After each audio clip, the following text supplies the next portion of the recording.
Harry Potter and the Order of the Phoenix by J.K. Rowling. The Order of the Phoenix is a group of people who are trying to fight for good over evil and trying to get control back in the Ministry of Magic and get rid of those who are following you-know-who. They're really working all together in this. There's a lot of teamwork going on, and I loved it. I would say, summing it up, there's mystery, adventure, humor, sadness, very sad. Lots of sad things going on.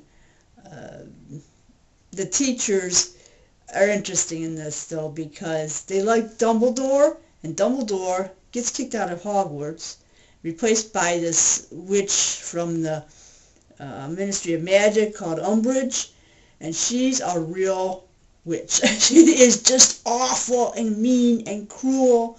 The good people, all the good guys, really don't like her, and the professors don't like her. And she comes and sits on their classes and tears them apart, basically, and tries to get her own agenda in everywhere, and it's crazy. So, good read if you like fantasy, and it is fat, so put some time aside to get through it. I don't know if you can tell, but I have my Poland Banana shirt on.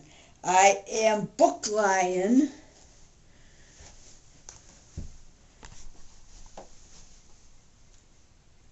And on the back it says, Queen of the Book Jungle. And today I'm reviewing Queen of Shadows. It took me 2 weeks to read it. It's so fat, but it's so good. Great action scenes. And Eileen is now the Queen of Terrasen, and she is acknowledging that and putting it out there, and everybody knows she's now a queen and no longer referred to as Selena or the King's Champion, but Queen of Terrasen. There's so much good things in this. I highly recommend it. If you started the series, continue on with this one, but read the others in order, because there's so much that is based on background in here, and you'll just miss out things. So, but yeah, it's awesome, and I highly recommend it. The sixth book in the Harry Potter series, Harry Potter and the Half-Blood Prince by J.K. Rowling. I must say, I don't understand why they classify these as children's books, because just because they start out as children, granted the first one was, okay, younger, but, I mean, the things that they deal with is not children's stuff. It's at least teens, okay, I would think. I'm enjoying it as an adult, quite frankly. And this one is very dark. Right off, Snape shows his true colors. And him and Malfoy, Draco, are in cahoots the whole book, and you don't know what they're up to until near the end when it comes out. So that's one mystery. Then another mystery is, who is this Half-Blood Prince guy? Harry Potter is taking this potions class. He's borrowing, he didn't know he was going to be able to take the class, so he didn't buy the book. So he's using an old book that was from other people that used it, and he sees all these notes in here in the margin from the Half-Blood Prince. And so you wonder, well, who is that? So that's another mystery going on in this book. Then you-know-who, turns out, has all these Horcruxes. And yes, what's a Horcrux? Well, that's answered in the book. And Dumbledore is a big part in this book, along with Harry. They kind of team up together to go on the search for the Horcruxes, so they can do away with you-know-who. And that is exciting, and it's so sad. So sad an ending. I did not give this book 5 stars because I just did not like that ending at all, and it was very, very upsetting. I felt really bad, and so it was a good book. All the way through I'm thinking, boy, this is really good, this is really good, but then the ending, no, so sad. It does go into you-know-who's background in this. They go into that pensive and do the time travel back in time, and they see how you-know-who was in school when he was, younger, and how his life went, and how he first got to go to Hogwarts. So that all was pretty interesting, giving you the background on you-know-who.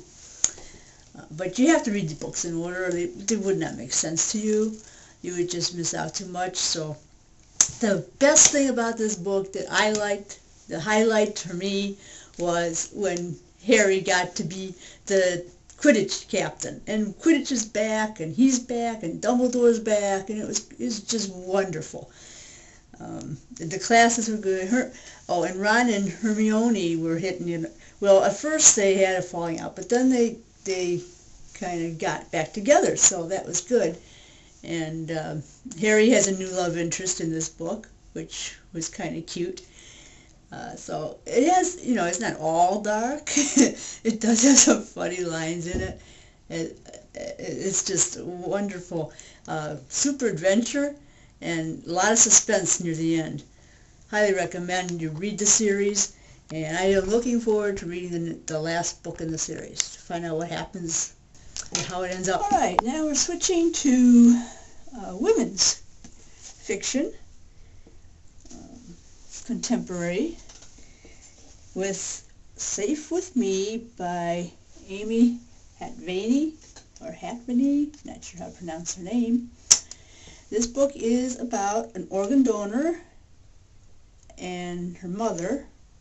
The organ donor is a 12-year-old girl, Emily, and her mother's Hannah, and Emily was artificially inseminated, so there's no husband in the picture with Hannah. Then the book revolves around Hannah and her grief and the process of going through that, losing her daughter. She is a hairstylist, and while she's at work, she meets the recipient of Emily's liver. And she actually gets to know it was Maddie, who was a 15-year-old girl, the recipient, and her mother, Olivia. There is a father in that picture who is abusive, and so there issues in here is the domestic violence issue. It doesn't really have any deeper plot than this.